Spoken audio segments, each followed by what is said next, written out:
हमारे YouTube channel में आपका बहुत बहुत स्वागत है। और आज हम लोग जो भारत रत्न दिया गया है अभी हाल ही में 5-5 लोगों को,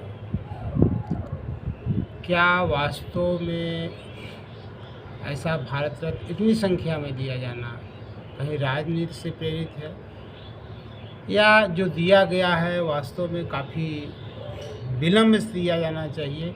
इन महान विभूतियों को और पहले ये भारत रत्न दे दिया जाना चाहिए। इस पर हम चर्चा करेंगे। हमारे साथ आप समाज सेवी कौंसलेश जी भी हैं और हम लोग एक संक्षेप में ही चर्चा करेंगे।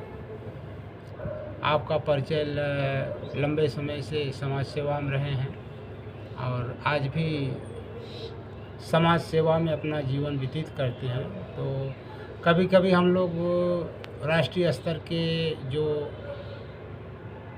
समस्याएं होती हैं या मुद्दे होते हैं उस पर भी बात करने के लिए समय निकालते हैं। तो पहली बात तो यह है कि भारतीय संविधान के अनुच्छेद जो 18 है उसी के अंतर्गत ही इस प्रकार के पुरस्कार दिए जाते हैं। अनुच्छेद 18 उपाधियों को अंत कर दिया गया है, जिसमें यह कहा गया है कि शिक्षा, सेना और चिकित्सा के अलावा अन्य इन 3 क्षेत्रों के अलावा किसी भी क्षेत्र में कोई भी जो उपाधि है वो नहीं दी जाएगी। अगर हम संक्षेप में सीधे सीधे देखते हैं तो ये जो भारत रत्न हो, चाहे पद्म विभूषण हो, चाहे विभूषण हो, ये कहीं न कहीं अनुच्छेद 18 का उल्लंघन में हैं। लेकिन भारत सरकार ने उसमें सुधार करके ऐसे कुछ लोगों को पुरस्कार दिया जाता है जो भारत के क्षेत्र में सामाजिक, राजनीतिक, रचनात्मक कार्य करते हैं। उनके लिए भारत रत्न दिया जाने का प्रावधान किया गया है। 1954 से भारत रत्न पुरस्कार दिए जाने की परंपरा शुरू हुई और पहली बार एस राधाकृष्णन को दिया गया। एक बार जनता पार्टी की सरकार आई तो अनुच्छेद 18 के अंतर्गत इस उपाधि पर रोक लगा दी, लेकिन बाद में फिर कांग्रेस की सरकार आई तो भारत रत्न दिया जाने लगा और बदस्तूर आज तक जारी है।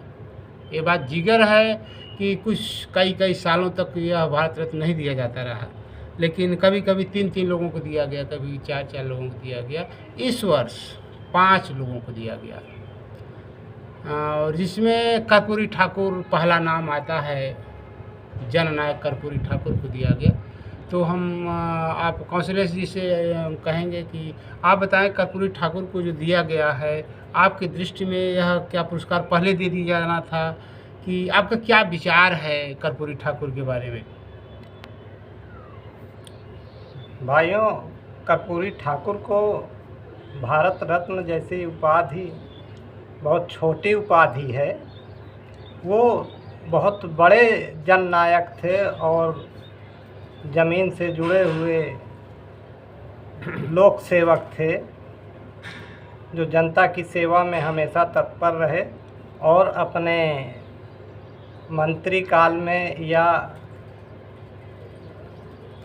लीडर के समय बहुत लोगों की मदद किया और बहुत अच्छे से अपना रोल निभाया है।